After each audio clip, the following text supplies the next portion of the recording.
I'm Dr. Trivedi, this is Rishit Vakare, and our medical innovation is the low-cost malaria test kit. The purpose of our innovation is to help diagnose malaria in countries where access to healthcare facilities are limited. The lack of infrastructure in these lesser developed nations presents a need for a self-testing malaria kit, which is inexpensive and easy to use. The test will work like a diabetes test kit, where the patient will prick their finger and drop their blood into the device.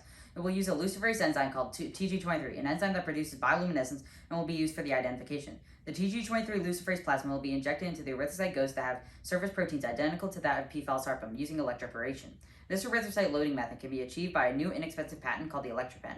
The patient will then extract 2 to 3 drops of their blood into the device. Then the erythrocyte ghost will be chemically cross-linked with the malaria bacteria so that the manufactured cells can be directed to the infected red blood cells. Once it reaches an infected target cell, the luciferase plasma will be ingested into the infected red blood cell via phagocytosis and integrated into the genome, causing it to produce the luciferase protein and making the blood glow.